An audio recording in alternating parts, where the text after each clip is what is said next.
iblis yang ada di dalam diri-diri kalian itu marah terhadap Bang Suma.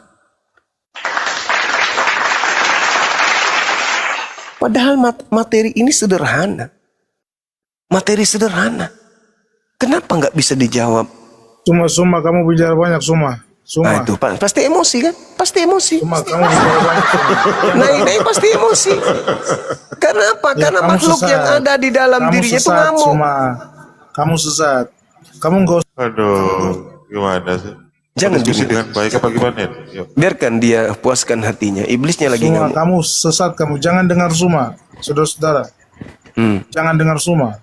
Ini bukan dia yang berbicara, tapi makhluk yang ada di dalam dirinya yang ngaku Yesus itu yang menuntun kamu mulutnya juga, untuk berbicara. Kamu juga setan kamu juga jadi setan kamu. Saya mengajarkan Yesus Kamu- itu Rasul, Nabi untuk Bani Israel, beliau manusia Kamu mulia, jadi setan. menyembah kepada pencipta langit dan bumi, masa Orang setan? Islam kamu jadi setan. Apa ajaran saya yang sampai Anda mengatakan saya setan? Adakah saya mengaku Yesus? Akulah Yesus. Sedangkan setannya menurut Yesus mengaku Yesus. Aku enggak. Kata Yesus, setannya memakai nama Yesus. Akulah Yesus. Nah, saya enggak mengaku. Saya enggak mengaku Yesus. Setannya Kamu kata setan. Yesus memakai namanya dan berkata akulah Mesias. Ya, Akan kalau kamu menyesatkan banyak orang. Sejak kapan saya mengaku Yesus? Di mana pernah saya mengaku Yesus? Di mana pernah saya mengaku Yesus? Semuanya ini. Iya bang, pasti bang. Karena markasnya langsung saya obo-obo ini.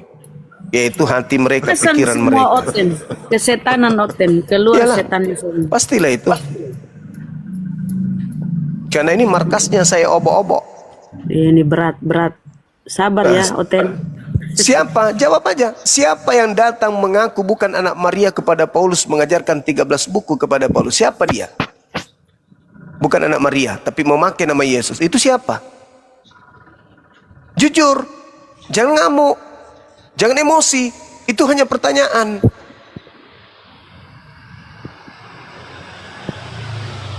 Ya kan? Orang biasa ini Kristen. Sebegitu bencinya kalian kepada Sudah boleh kebenaran. ngomong? Iya, silakan. Silakan. Ya, jadi yang setahu saya,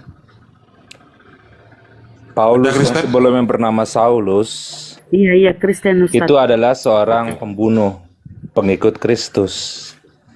Lalu setelah bertemu dengan pemandangan ilahi, dia berubah tidak jadi pembunuh lagi. Jadi pemandangan ilahi itulah yang merubah dirinya, karakter dirinya menjadi orang yang lebih baik.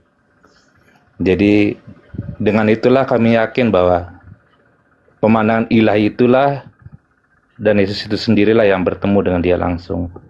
Karena tidak akan ada hal yang tidak berhubungan dengan Tuhan yang merubah karakter orang dari pembunuh menjadi seorang yang baik, yang berubah 180 derajat. Itu mungkin yang saya bisa bagikan Bang Suma. Oke, baik saudaraku.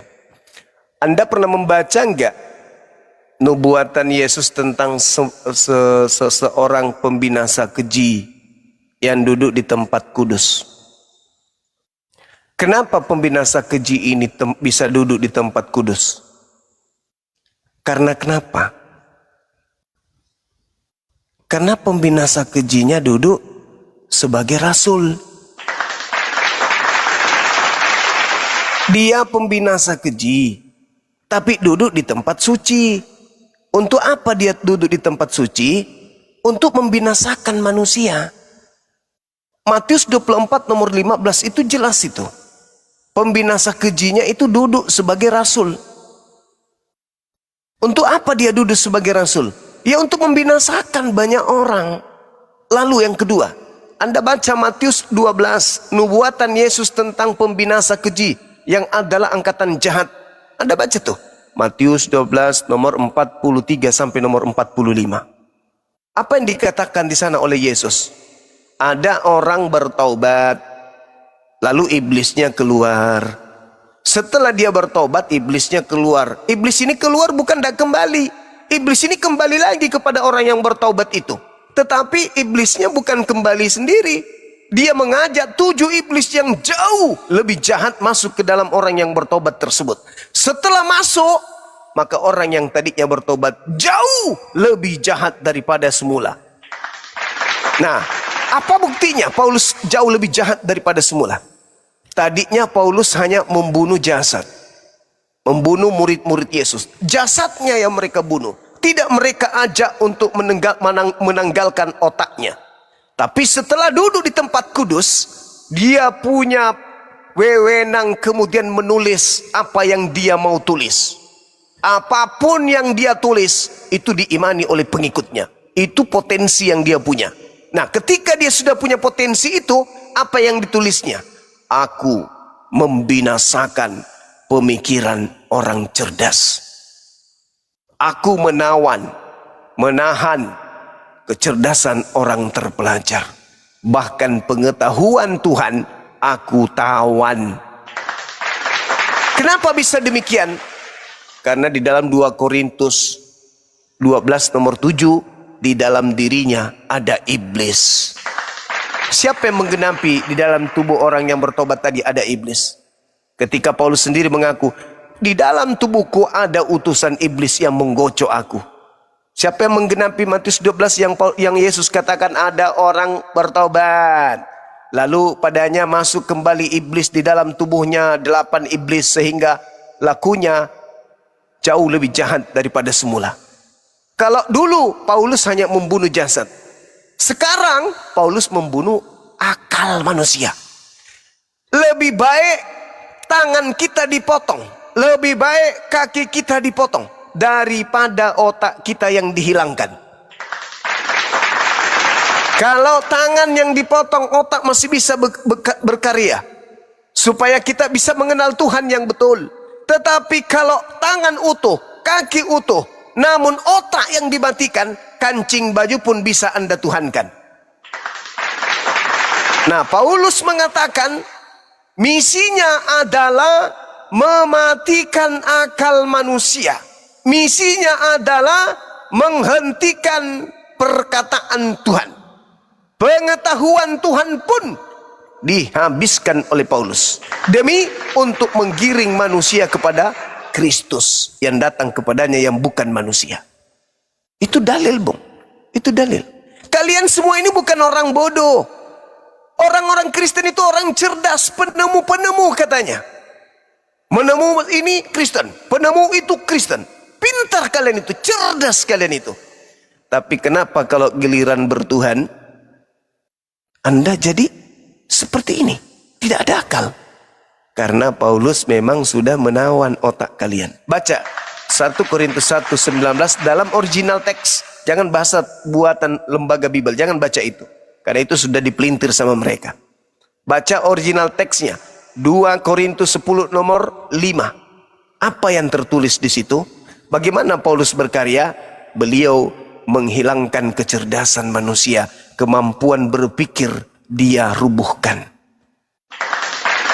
Sepintar apapun manusia, secerdas apapun dia, kalau akalnya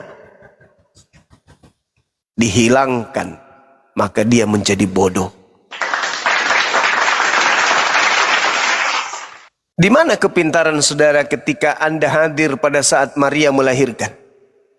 Lalu Anda ditanya, wahai saudara Olang, yang keluar dari rahim Maria ini Tuhan atau manusia?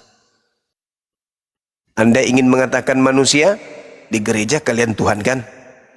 Anda mengatakan Tuhan, yang keluar adalah manusia. Bingung kan? Bingung. Kenapa? Anda terlanjur Kristen. Artinya Anda terlanjur bodoh. Itu fakta, Bung. Itu fakta. Jadi kalau dikatakan beliau tadinya adalah bertobat. Yes, bertobat untuk menjadi pembinasa keji.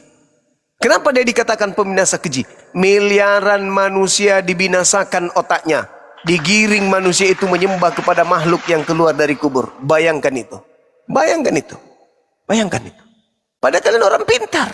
Apakah yang dilahirkan manusia ini Tuhan atau manusia? Manusia. Apakah Tuhan bisa dibunuh? Tidak bisa. Apakah Tuhan bisa diludahin? Tidak bisa.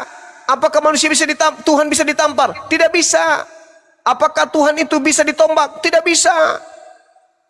Siapa yang kalian sembah? Yesus. Pernah nggak dia ditampar? Pernah. Pernah nggak dia diludahin? Pernah. Pernah nggak dia dilahirkan manusia? Pernah. Pernah nggak dia dibunuh? Pernah. Apa nggak bodoh itu namanya? Kenapa Anda bisa sadari itu? Di saat sekarang diingatkan, disampaikan, sadar. Tapi kenapa Anda tidak ngangkat kaki dari sana? Karena Anda sudah terjerat kakinya oleh makhluk yang mengaku Yesus. Anda bukannya orang bodoh.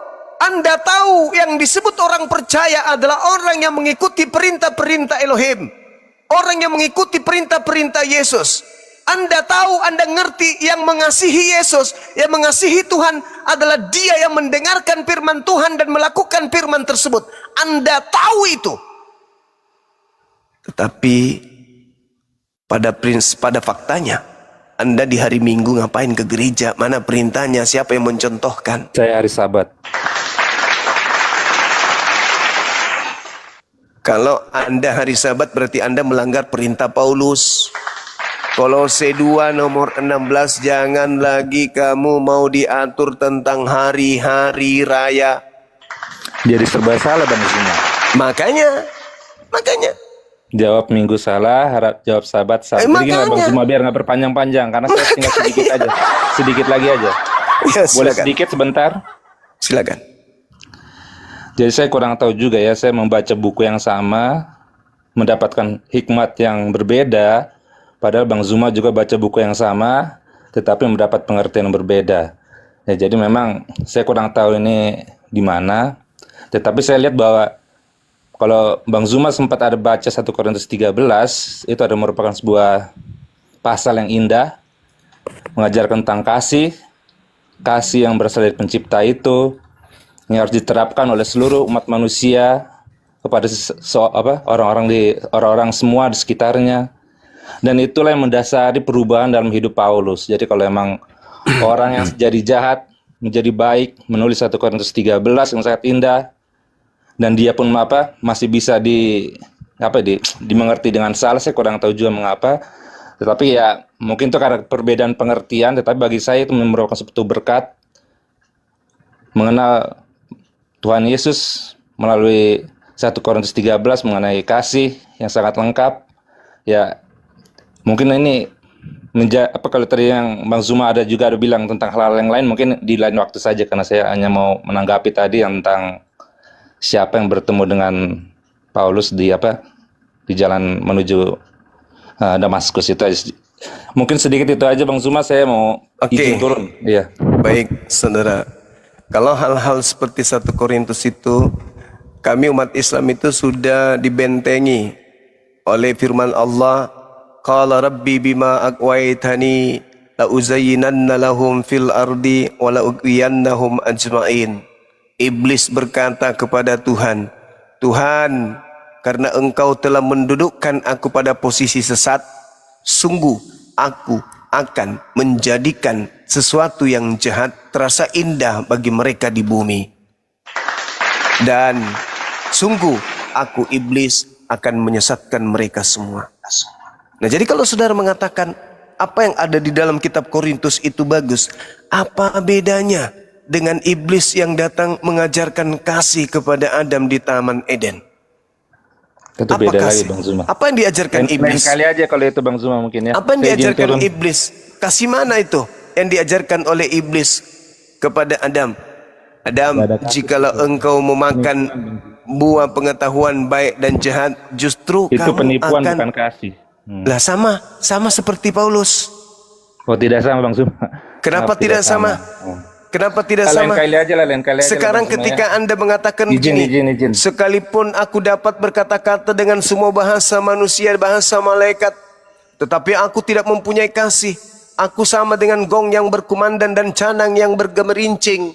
Sekalipun aku mempunyai karunia untuk bernubuat, dan aku mengetahui segala rahasia dan memiliki seluruh pengetahuan, dengan sekalipun aku memiliki iman yang sempurna untuk memindahkan gunung, tetapi jika aku tidak mempunyai kasih, aku sama sekali tidak berguna. Dan sekalipun aku membagi-bagikan segala sesuatu yang ada padaku, bahkan menyerahkan tubuhku untuk dibakar, tetapi jikalau aku tidak mempunyai kasih, sedikit pun tidak ada faedahnya bagiku. Kasih itu sabar, kasih itu murah hati, tidak cemburu, ia tidak memegahkan diri dan tidak sombong, ia tidak melakukan yang tidak sopan. Ini mah pelajaran anak TK.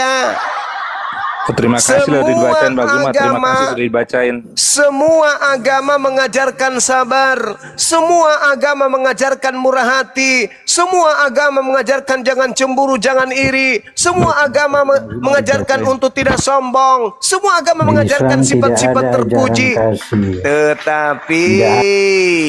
Tetapi bukan berarti karena dia sudah mengajarkan seperti itu, lantas kemudian itu bukan alat untuk menutupi dirinya yang asli. Apa dirinya yang asli? Dirinya yang asli ini adalah mengajak manusia untuk menyembah kepada makhluk yang datang kepadanya yang bukan Yesus anak Maria. Itu terus. Mengajarkan Bang. kemudian Beda manusia untuk menyembah kepada makhluk, mengajarkan manusia untuk memfitnah pencipta langit dan bumi, mengajarkan manusia untuk memfitnah Adam alaihi salam, mengajarkan manusia untuk menghentikan aturan Tuhan, menuju kepada aturannya dengan ajaran kasih. Tanpa Paulus, Kasih itu karakter pencipta, Bang Zuma. tanpa Paulus, Siddhartha Gautama juga mengajarkan kasih. Buddha juga mengajarkan kasih. Nabi Muhammad Kasih itu juga mengajarkan karakter kasih. pencipta, Bang Zuma. Jadi kalau kasih hanya murah hati, tidak cemburu, sabar, tidak sopan, tidak pemarah, tidak menyimpan dendam, itu semua orang ngajarin itu tanpa agama juga orang lakukan itu. Iya, karena kasih itu sudah ditanam oleh pencipta di dalam hati manusia, Bang Zuma. Ya lalu untuk apa lagi diajarkan? Bukan untuk diajarkan, untuk diterapkan. Lah kalau mau diterapkan sekarang begini. Dengan kata-kata yang baik, dengan bertutur kata yang baik. Dengarkan saudaraku. Ini implementasi. Ketika Yesus mengatakan di dalam Matius 5 nomor 19, barang siapa yang meniadakan hukum Taurat meskipun yang paling terkecil, lalu mengajarkan kepada orang lain, maka dia akan menempati tempat terhina di dalam kerajaan langit. Pertanyaan saya, apakah Paulus menghilangkan hukum Taurat meskipun yang paling terkecil? Ya atau tidak?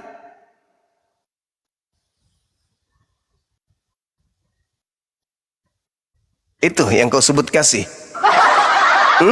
Kata Yesus, barang siapa yang meniadakan hukum Taurat meskipun yang paling terkecil dan mengajarkan kepada orang lain, maka dia menempati tempat terhina. Nah, sekarang Paulus mengajarkan untuk meniadakan hukum Taurat, berarti Paulus mengajarkan menempati tempat terhina. Jedar. Kasih itu merubah orang yang keras, Ayo yang udah marah terserah. menjadi lembut. Terserah saudara. Silakan Anda bermanis-manis ria. Aku kasih lo samamu. Aku sayang lo samamu. Tapi ingat, kamu jangan menyembah Tuhan lagi ya. Sebab kamu bukan hamba Tuhan lagi. Kamu anak-anak Tuhan. Mengajak manusia masuk ke dalam neraka itu Anda sebut kasih. Silakan. Karena Paulus memang sudah mematikan akal saudara. Beda pengertian, Bang Zuma. Beda pengertian. Emang Kristen bisa mengerti kalau tentang agama? Pakai apa? Bukankah Paulus sudah mematikan akal kalian? Kami mengerti pencipta, bukan agama saja, Bang Zuma. Pencipta itu bisa dibunuh nggak sama ciptaan?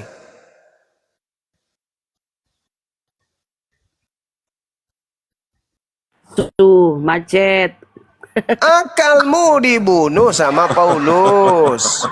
2 Korintus 10 nomor 5. Akalmu dibunuh sama Paulus. 1 Korintus 1 19. Saudaraku, Paulus mengatakan dalam Roma 6 14, sebab Kristen tidak akan dikuasai lagi oleh dosa karena Kristen tidak hidup di bawah hukum Taurat, tetapi di bawah kasih karunia. Kata Yesus di dalam Yohanes berapa itu? Yohanes berapa itu ya? Terkutuklah orang, ada yang ingat? Terkutuklah orang yang banyak ini, yang tidak kemudian memelihara Taurat, yang tidak kemudian mempraktikkan Torah. Itu di Yohanes berapa ya? Ada yang ingat? Yohanes 7:49 ya? Iya, Yohanes 7 nomor 49. Tetapi orang banyak ini yang tidak mengenal hukum Taurat, terkutuklah mereka. Paulus Roma 6 nomor 14, kalian Kristen tidak lagi hidup di bawah hukum Taurat. Jedar. Berarti menurut Yesus, orang Kristen ini semuanya adalah kumpulan orang-orang terkutuk berdasarkan di dalam Yohanes 7 nomor 19. Kami nggak rasa gitu Bang Zuma, nggak. Kami nggak Iya. rasa gitu. Orang gila pernah nggak merasa gila, Bang? Orang gila. Saya nggak pernah bilang gila orang lain. Iya, Bang. saya tanya, orang gila merasa gila nggak? Saya urus anak istri saya dengan baik, saya nggak gila Bang Zuma. Saya ulang pertanyaannya. Orang gila sadar nggak kalau dirinya Orang gila? gila nggak bisa urus anak istrinya Bang Zuma. Alhamdulillah, berarti Anda tahu tidak mungkin orang sesat sadar dirinya sesat. Yohanes 7:49, tetapi orang banyak ini yang tidak mengenal hukum Taurat, terkutuklah mereka. Paulus mengatakan Kristen tidak hidup lagi di bawah hukum Taurat. Berarti Kristen menurut Yesus orang-orang Kutuk. Nah, Itu salah pengertian Bang Zuma. salah pengertian terus. Emang kamu bisa mengerti sementara akalmu sudah mati? Kalau saya nggak mati Bang Zuma. Loh, Paulus, kalau Anda akalnya tidak mati, kalau Anda akalnya tidak mati, saya tanya, bisa nggak Tuhan mati? Mungkin lain waktu aja Bang Zuma ya. Ya, mungkin lain waktu saja. Kira-kira udah cukup Bang Zuma? Iya, udah cukup, saudaraku. Jadi biar Ingat ya, gantian sama orang lain. iya, ingat, orang gila tidak akan pernah sadar dirinya gila. Ya, terima kasih Bang Zuma ya. Sama-sama Nggak bisa jawab, saudaraku Olang. Gak bisa jawab apa karena dia gila ya, nggak bisa jawab. Oh, Bab, Maaf. bab. Ya Yuma, kalau buntu. pertama ya tentang pembinaan Bob. 6.700 penonton. Selamat datang. Bantu tetap bayar dulu teman-teman. ya, Yang dulu posting ulang. Ya. Bab, forum yang Bab. harusnya lunak, tidak seperti pohon Bab. kayu jati itu. bab. Ya Yuma, Siapa yang datang kepada Paulus ngaku Yesus tapi bukan anak Maria? ya, dia adalah Almasih atau Kristus itu. Kristus yang mana lagi? Bukankah Kristus itu cuman satu? Iya, segala sesuatu diciptakan dari Kristus. Maka Kristus itu kan seharusnya manusia. semua itu harus kembali kepada Sedangkan Kristus. yang datang kepada Paulus, Kristus yang bukan manusia. Dia sudah kembali kepada Kristus. Kembali kemana? Ya pada asalnya, pada asalnya ada Bukankah Kristus. Yesus sendiri berkata, dia berkembali kepada Tuhannya sebagai anak manusia?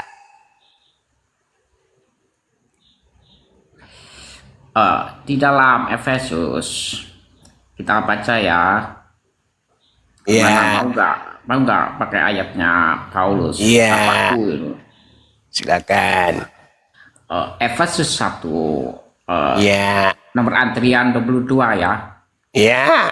Kuasa kata Allah telah menaklukkan segala sesuatu di bawah kaki Kaki Almasih siapa? Kristus. Ya, Menetapkan dia Yang saya sebagai tanya kepala bukan atas itu. segala-galanya bagi jemaat. Yang saya tanya bukan itu.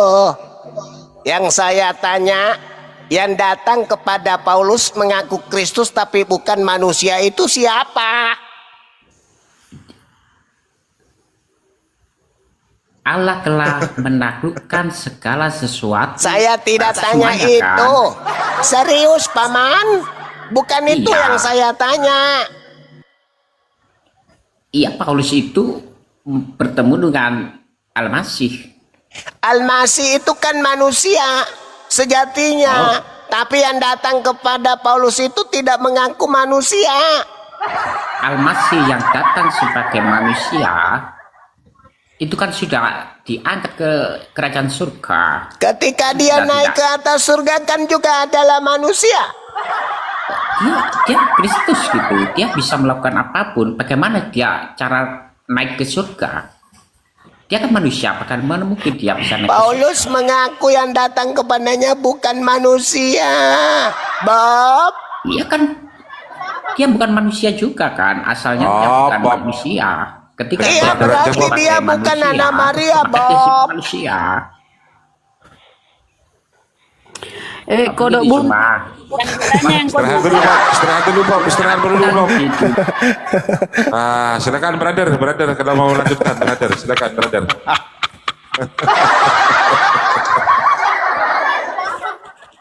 Bob. Iya, semua orang akan menjadi Al-Masih dalam satu keluarga Allah. Allah menginginkan semua orang. Aduh, tambah kacau ini. Semua orang jadi Al-Masih dalam satu keluarga Allah. Punya KTP, punya keluarga. Efesus kan Anda mau dikatakan Efesus. Hai, masuk lah anggotamu Paulus. Gara-gara ikut tumbok maka sholat kok murusa otaknya anak-anak. Apalagi kodok bunting ini guru. Gak ada otak kodok bunting. Begini. Silakan, Bang Brother. Silakan, Bang Brother. Bang Brother. Bentar kau Bang Bob, itu sih brother, silakan. Silakan, brother. Lanjutkan, Ya, Bang Brother. siap, Mas. Saya itu jadi penasaran juga nih. Saya mau tanya menyangkut apa namanya tentang nubuatan ini, Bang Suma. Silakan. Bang Suma kan banyak belajar kitab. Kita juga orang Kristen, tapi kita jarang-jarang juga baca juga itu. Tentang nubuatan itu, Bang Suma, kemarin saya tanya Pratama, tapi dia kurang jelaskan untuk saya paham baik menyangkut bagian ini. Tentang nubuatan Nabi Yesaya itu untuk kelahirannya Yesus Kristus ini atau bagaimana? Yesaya 9. Iya tentang itu. Bukan kawanku, itu bukan untuk Yesus. Bukan. Yesaya 9 itu murni untuk Hezekia. Oh, Itu jelas itu. Iya. Bukan untuk Yesus. Bukan untuk Yesus itu. Kenapa bukan untuk Yesus? Karena di situ dikatakan telah lahir. Itu telah lahir. Ketika dikatakan telah lahir, berarti pada masa Yesaya 600 tahun menuliskan lebih dulu daripada kelahiran Yesus, kata beliau yulad, telah lahir seorang anak laki-laki. Telah berarti terjadi pada masa itu. Nah, siapa yang diceritakan kemudian oleh Yesaya? Nah, kita lihat di dalam Yesaya 1 nomor 1 dulu. Apa yang menjadi rangkuman atau sinopsis daripada penjelasan daripada Yesaya ini, itu sinopsisnya ada di nomor 1-nya. Penglihatan yang dilihat Yesaya bin Amos tentang Yehuda dan tentang Yerusalem dalam zaman Usia, zaman Yotam, zaman Ahaz, zaman Hezekia, zaman raja-raja Yehuda. Nah, artinya seluruh rangkaian cerita nubuat yang muncul dari Yesaya 1 sampai Yesaya 66 itu adalah penglihatan Yesaya bin Amos yang meliputi kisah tentang Usia, tentang Yotam, Ahaz, dan Hezekia. Mari kita buktikan. Kita masuk ke dalam cerita yang ada di Yesaya 9 nomor 6 ini. Ketika dikatakan orang-orang memanggilnya Allah yang perkasa, Yesus tidak pernah dipanggil Allah perkasa. Orang-orang menyebutnya Raja Damai. Sejak kapan Yesus mendapatkan perkataan Raja Damai? Bahkan Yesus ketika datang, jangan kau menyangka aku datang untuk membawa damai. Aku datang membawa pedang. Jadi tertolak di situ. Ketika kemudian dikatakan dalam kitab tersebut bahwa dia adalah Allah yang kekal, bagaimana mau kekal dia mengalami kematian? Ajarannya hanya sampai pada saat dia itu ada. Setelah itu nggak ada lagi ajarannya. Yang ada adalah ajaran Paulus. Nah, sekarang kita masuk ke data ini. Kalau kita melihat Bang, Yesaya 9, kita mulai data dari nomor satunya. Nomor satunya mengatakan apa? Bangsa yang berjalan di dalam kegelapan telah melihat terang yang besar. Bangsa nih berarti berbicara mengenai Yudaism, Bani Israel, Bani Yehuda. Sekarang kalau nomor 1 ayat 1 dari Yesaya 9 ini kita dudukkan kepada Yesus, apakah bangsa Israel ketika Yesus datang, bangsa Israel menjadi terang benderang? Kalau ajaran Yesus itu Kristen, apakah Bani Israel menjadi Kristen? Tidak. Bangsa yang berjalan dalam kegelapan telah melihat terang yang besar. Mereka yang diam di negeri kekelaman, atasnya terang telah bersinar. Engkau telah menimbulkan banyak sorak-sorak dan sukacita yang besar. Mereka telah bersukacita di hadapanmu, seperti sukacita di waktu panen, seperti orang bersorak-sorak di waktu membagi-bagi jarahan. Sebab kuk yang menekannya dan gandar yang di atas bahunya serta tongkat si penindas telah kau patahkan seperti pada hari kekalahan Midian. Saya ulang saudaraku, data nomor 3. Sebab kuk yang menekannya dan gandar yang di atas bahunya serta tongkat si penindas penjajah telah kau patahkan seperti pada hari kekalahan Midian. Pertanyaannya, ketika Yesus datang, bangsa Israel sedang dijajah oleh Romawi. Apakah Yesus berhasil mematahkan pemerintahan Romawi seperti kekalahan Midian ketika Gideon mampu mengalahkan tentara Midian?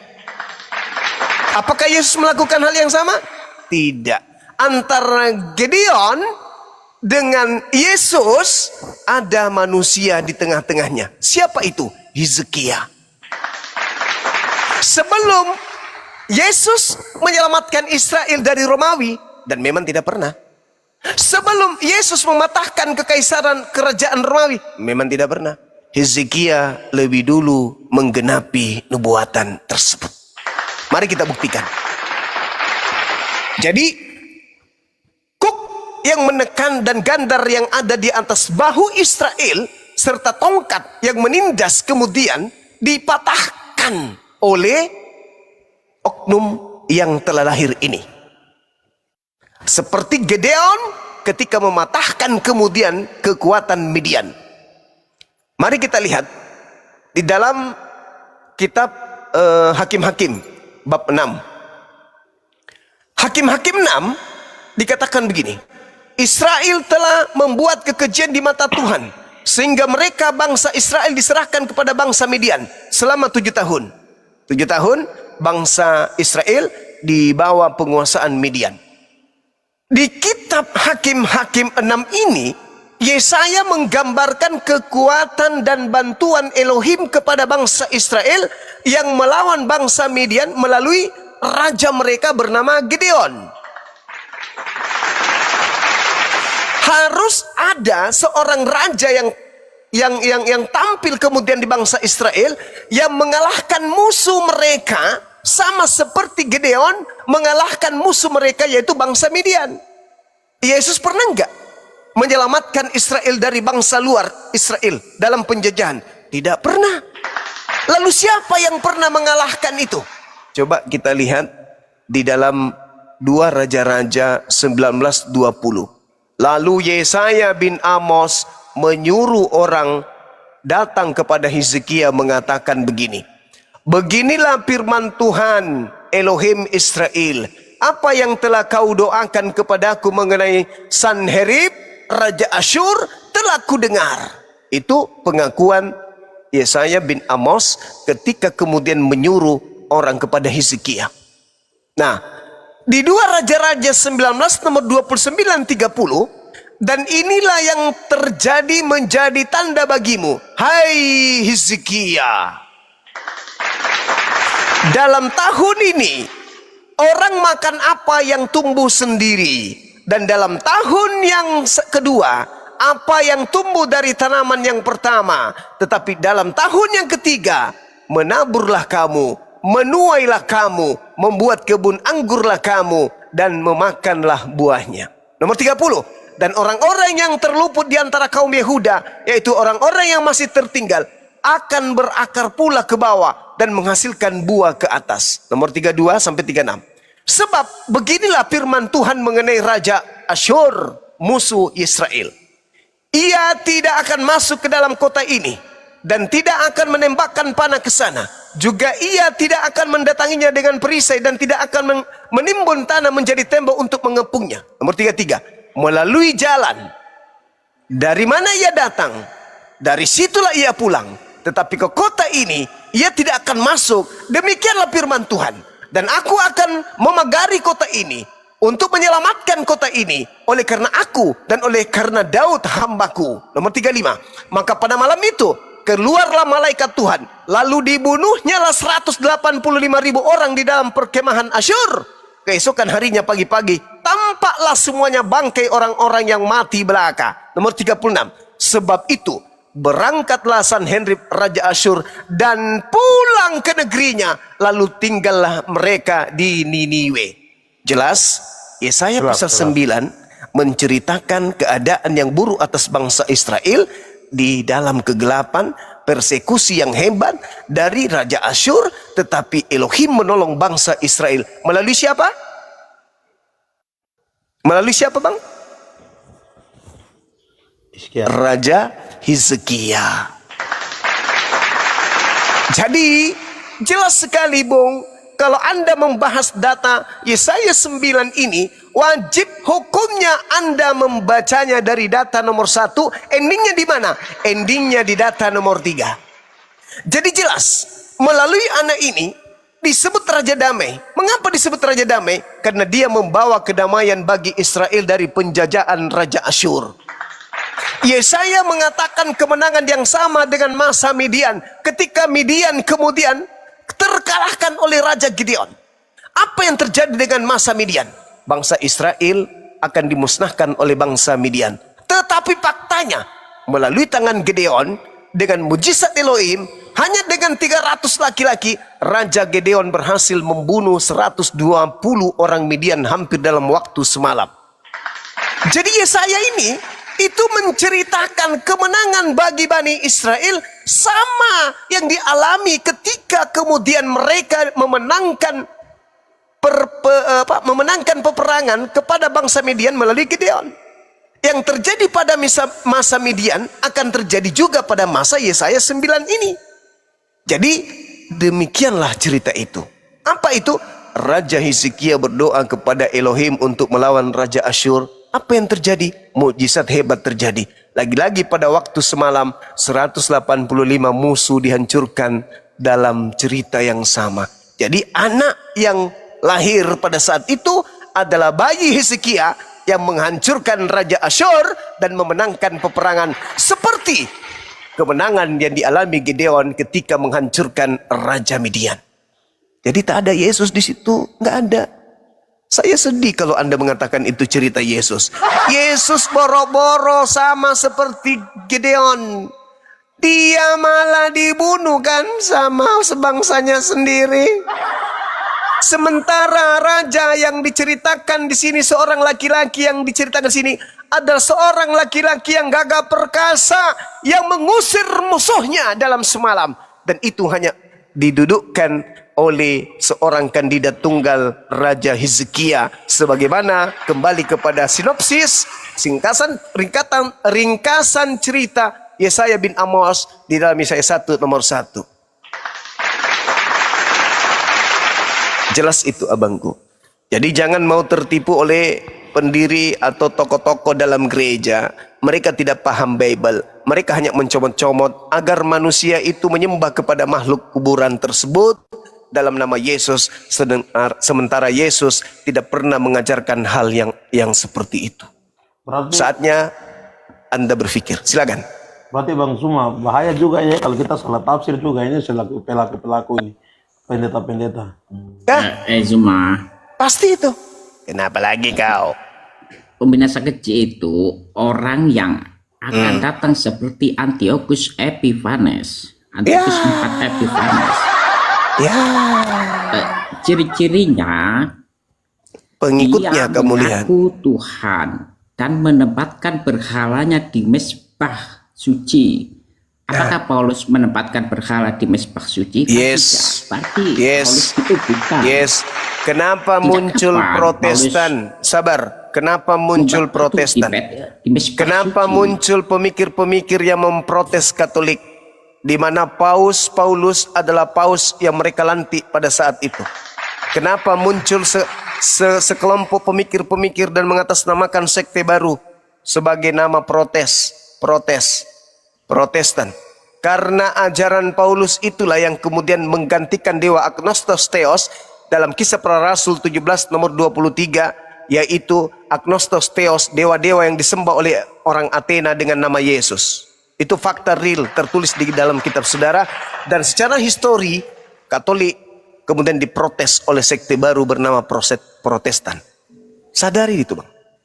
Hanya ada Sampai gereja hari ini, pilihan sampai hari ini cuma. mereka masih Hanya ada mempraktekkan gereja mencium-cium satu patung pilihan. Yesus. Sebagai- Di gereja-gereja mereka kalau Anda lewat itu Iya, kan banyak diawali gereja. dengan Hanya satu patung-patung. yang dipilih sebagai mempelai dari anak Patung-patung bangsa. di depan Itu. gereja mereka itu Anda masih temukan. Dan itu adalah ajaran Paulus. Katolik nggak cocok tidak itu kalau Paulus tidak mungkin. di- Paulus itu berkiblat kemana? Sorry, Katolik berkiblat kemana? Ya, di Ke Vatikan. Yesus. Nah, Vatikan. Berarti Wah, sudah. dia Sudahlah. tidak menempatkan berhala di mezbah suci kan? Karena Berarti dia gereja tetapkan. mereka, gereja Katolik ini bukan mezbah suci.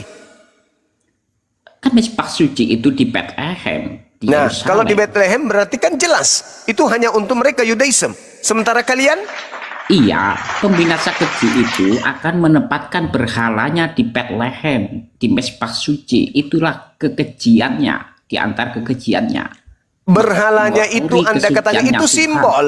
Itu simbol. Dia akan mengajarkan kemudian tentang berhala Bukan simbol, di sejarah Yerusalem, sudah menyatakan di Bethlehem. Rima, Itu betul. bahwa Antiochus pernah melakukan itu dan dia membunuh orang Yahudi yang tidak mau makan babi, mereka bunuh. Ya itulah Paulus. Paulus tidak membunuh, Rima. Kata Itu siapa? Antiochus. Kata siapa? Seseorang Justru yang kalau Anda baca pembinasa Kisah kecil Para itu Rasul akan 9 dapat nomor mati 1 itu seperti Paulus Antiochus. itu Betul. ke Damsyik, tujuannya apa? Untuk membunuh seluruh pengikut Yesus. Lalu kemudian dia kedatangan Sibilisisis. Akulah Yesus yang kau aniaya. Itu bukan anak manusia tuh yang datang kepadanya. Sementara kitab Anda sendiri mengatakan, siapakah iblis itu? Bukankah dia yang pergi ke seluruh dunia yang tidak mengaku Yesus datang sebagai manusia? Itu fakta. Syukran sahabatku. Itu fakta. Saudara, Di dalam Efesus itu sudah dijelaskan apa itu? bahwa Paulus menyatakan ajaran Torah itu harus disatukan dengan ajaran Injil. Nah, ini yang kena Iya, apa nubuatan yang Anda 2 tahu tentang Petrus Injil? 2 nomor Itu aja. 1. Apa yang Anda Demikianlah tahu tentang ajaran nabi-nabi Injil? palsu tampil di tengah-tengah jemaat Elohim. Demikian juga di tengah-tengah kamu akan ada pengajar-pengajar palsu yang memasukkan pengajaran-pengajaran yang membinasakan. Pertanyaan saya, siapa yang mencampur adukan antara Torah dengan 13 kitab karangannya sendiri? Siapa yang memasukkan surah-surah ini ke dalam ajaran Paulus, ke ajaran Nabi Musa? Karena itu sesuai perintah di Matius. Perintah siapa? Ya. Perintah siapa? Yesus Kristus. Nah, Yesus Di yang bukan Matius manusia 5, kan? Di Matius 5. Iya kan? Iya, 48. jelas itu. Matius 5, Makanya kalau 48. kita nih, Sebentar lah, kita Ima. nih, anggaplah saya juga sebagai seorang seperti sama Anda, mengkitabkan sebuah kitab yang bercampur aduk dengan kitabnya orang Yahudi. Kitabnya orang Yahudi kalau Anda baca Ulangan 4, jangan kau menambahi. Jangan kau menambahi. Sekarang, agama mana yang mengambil kitabnya Yahudi lalu menambahkan surat-surat kepompong kepadanya? Kitabnya orang Yahudi disebut kitab Tanak. Tidak ada di situ Roma, Galatia, Filipi, Efesus. Tidak ada. Tapi begitu ada Paulus, kitabnya orang Yahudi mengalami penambahan 13 buku. Itu pekerjaannya Sibilisis sang pembinasa keji. Begini cuma Torah itu ada yang dirubah oleh Yesus Kristus seperti di Matius 38 ya. Mata ganti mata, Beliau menggenapi, gigi ganti bukan gigi, merubah. aku berkata, sebentar lah Yuma. Tetapi aku berkata kepadamu, jangan melawan orang yang berbuat jahat kepadamu. Lalu di 43 ini juga diperbaharui oleh Yesus Kristus. Kamu telah mendengar perkataan, kasihilah temanmu dan bencilah musuhmu. Tetapi aku, Yesus Kristus, berkata kepadamu, kasihilah mereka yang menyeturuimu dan doakanlah orang-orang yang menganiaya kamu. Ini dirubah ini. Hei, jangan kau melangkahi data-data Iya, sebelumnya Yesus dari sendiri Matius 5 merubah itu. Torah ini. Anda, saudaraku, Anda boleh mengaku sebagai pelaku penggenapan daripada Taurat kalau Anda matanya dua-duanya buta. Jangan Anda pandai-pandaian mengambil ajaran kasih doang. Ajaran yang ada padamu adalah yang kasih-kasih yang enak-enak di kuping aja untuk membinasakan manusia. Oh, ajaran Kristen itu ajaran kasih rupanya. Tunggu dulu. Kasih yang gimana Juma? Lah kamu Kasih yang kamu kan hanya itu ada di menjual Korintus, data Juma. 45. Kamu telah mendengarkan firman Tuhan. Kasihilah sesamamu manusia dan bencilah musuhmu. Tetapi aku berkata kepadamu, kasihilah musuhmu dan berdoalah bagi mereka yang menganiaya kamu. Itu kan yang kau ambil.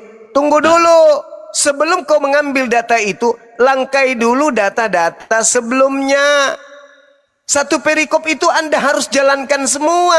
Jangan cuma yang enak di kuping.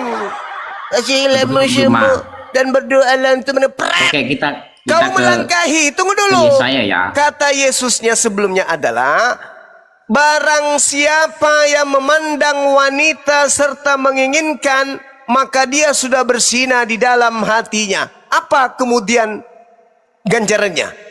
Mata lu harus dicungkil. Sebelum kau kasih kepada orang, terlebih dahulu kau jalankan dulu itu. Barang siapa yang memandang wanita dan menginginnya dalam hatinya, maka dia sudah berzina. Maka apa hukumannya menurut Yesus dalam penggenapannya? Matanya harus dicungkil. Kalau orang Kristen itu pengikut Yesus, tunjukkan gereja mana jemaatnya buta semua. Loh, kenapa bisa harus buta? Karena setiap hari Kristen kau lihat perempuan pasti mengingini. Nggak ada kemudian tidak mandul, nggak ada yang mandul. Nggak ada yang mandul. Mereka mengingini semua. Sekarang ku tanya samamu, saudara Bob, hati kan. saudaraku Bob. Sekarang ku tanya samamu, jujur. Jujur saudaraku Bob. Kalau kau memandang wanita cantik, apakah kamu bernafsu? Maka jika hatiku suci, maka aku akan melihat Allah. Allah yang akan menjadi kata Yesus. Kalau kau mau menggenapi hukum Taurat, barang siapa yang memandang wanita dan mengingin dalam hatinya, maksudnya bernafsu dalam hatinya, maka lebih baik matanya dicungkil. Nah sekarang di mana gereja yang bisa saya lihat orang cungkil mata? Ada.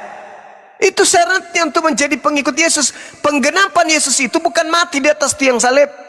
Penggenapan Yesus itu justru semakin berat. Berkata jahil harus dihukum mati. Itu pengataan Yesus. Coba.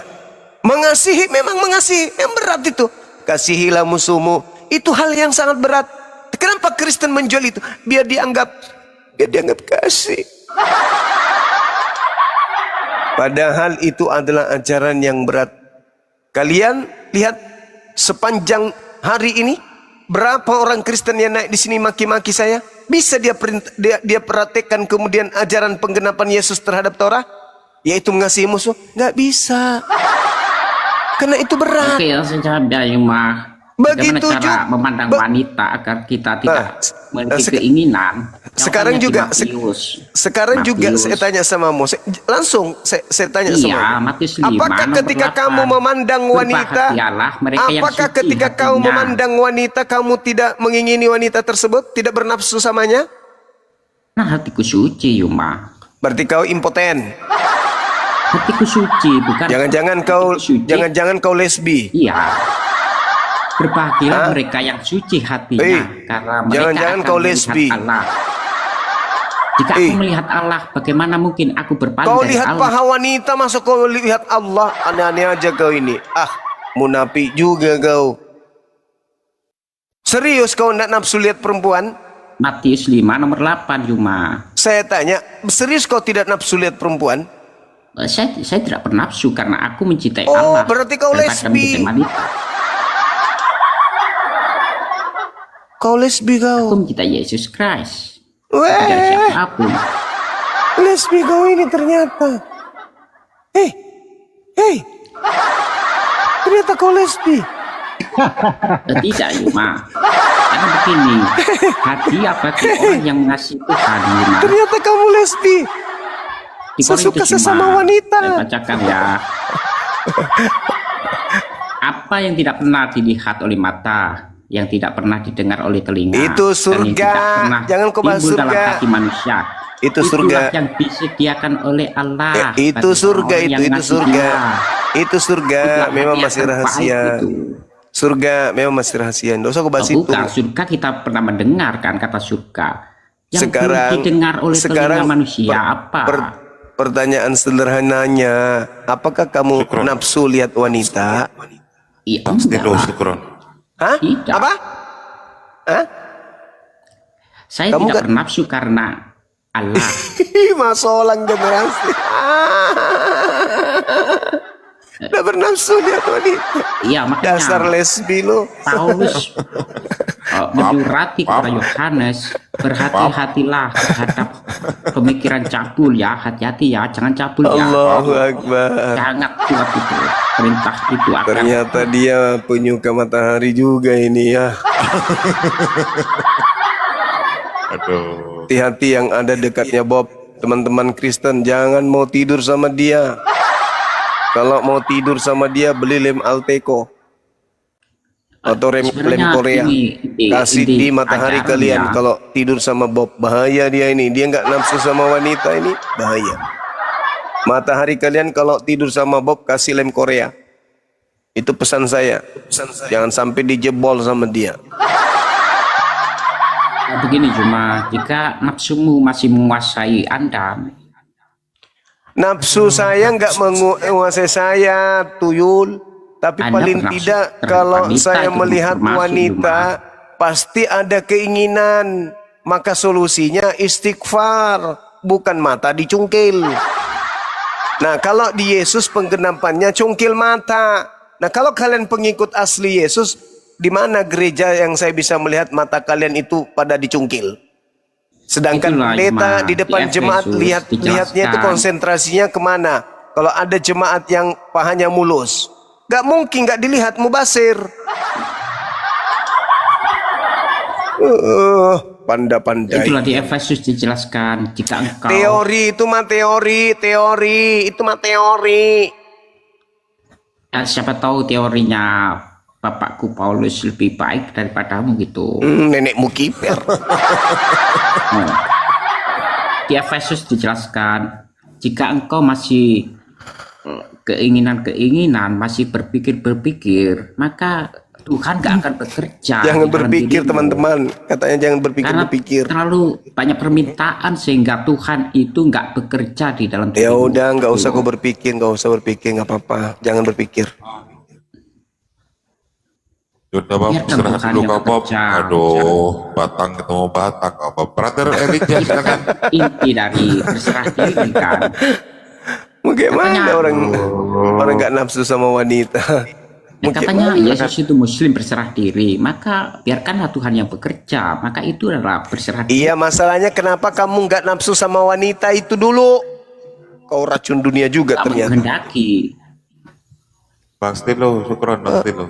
Kodok Iya, bunting iya. biar ini dulu brother aku. Tidak nafsu sama wanita. Saya Ada tidak kelainan bernafsu karena Tuhan tidak menghendakiku. Jika Tuhan menghendakiku, maka saya akan bernafsu gitu. Biarkan Tuhan yang bekerja. Hai. Ayo, Dinda Itulah, Alif inilah monitor. berserah diri. Monitor guru dah. Iya, ini tolong tuh carikan dulu ketawa aja. kambing betina dulu orang ini. Nggak nafsu dia sama manusia. Aku ketawa aja sebenarnya dari tadi. Ya Allah.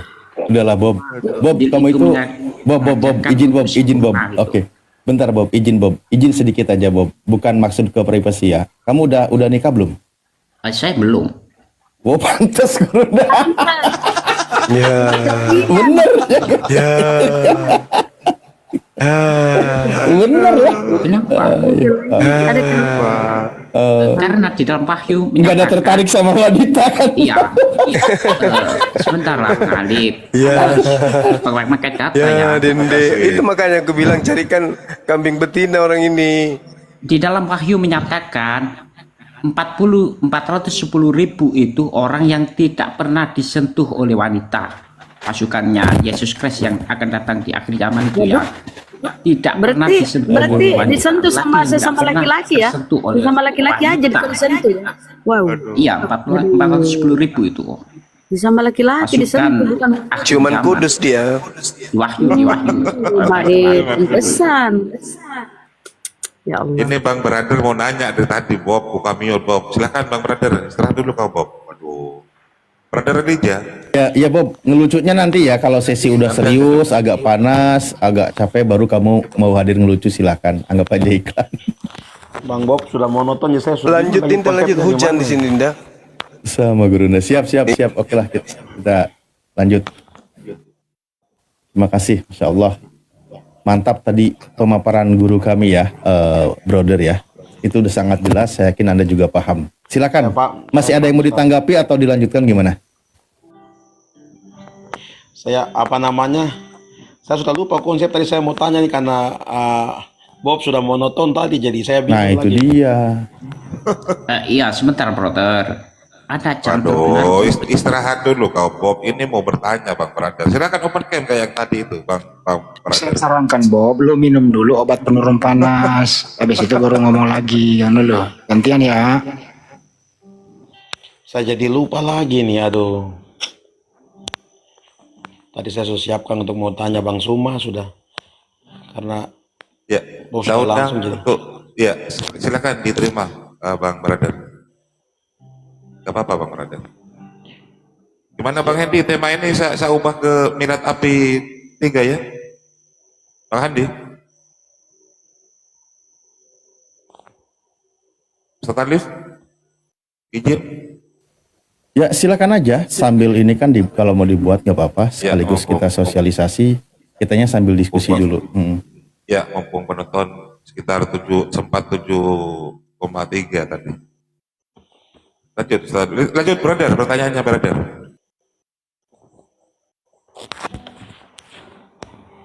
Siap Bang. Apa namanya? Saya sudah paham tadi yang Bang Suma jelaskan mengenai itu nubuatan Nabi Daniel itu. Itu berarti itu tertuju Nabi kepada Yesaya. Nabi Yesaya itu tertuju kepada Hizkia. Ya, saya tangkap sekali itu. Betul, itu sudah final, sudah tuntas dibahas oleh bangsa Yahudi sendiri karena kan mereka yang punya kitab gitu. Iya benar sekali itu. Berarti ini banyak ini orang yang dari pendeta-pendeta menjelaskan bagian ini juga bisa meleset juga ini aparkan ini kepada jemaat.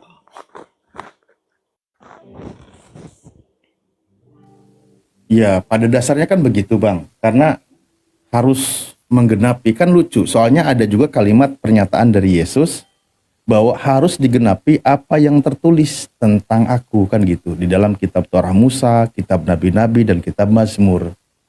Nah, ya kan? Nah, masalahnya adalah ketika dicari itu tidak ditemukan, maka dicarilah dicocok-cocokin, padahal nggak cocok. Seperti tadi yang dibahas, Raja Damai. Yesus mengklaim, dia berkata, aku datang bukan membawa damai. Kan gitu. Artinya kan gak nyambung di situ. Gak nyambung dengan apa yang dinubuatkan. Terlalu dipaksakan. Peristiwanya sudah terjadi, sudah lahir. Hiyeled kan gitu ya. Dia sudah lahir dalam bahasa Ibrani. Bahasa Arabnya yulad, sudah lahir. Tapi dipaksakan bahwa dia itu belum lahir untuk nubuatan masa yang akan datang. Nah itu juga gak ketemu jadinya. Makanya terlalu dipaksakan. Tapi karena apa? Karena masuk doktrin imannya Kristen. Gitu Bang. Ada juga pembahasan yang menarik kalau kita bahas. Itu kan nubuatan yang merujuk kepada Yesus. Ya kan gitu. Tapi kalau kita buka juga data secara akademis, memang secara Yahudi sudah punya penjelasan sendiri, Kristen punya penafsiran sendiri. Di situ poinnya. Jadi Kristen itu punya penafsiran sendiri, padahal sudah tuntas dibahas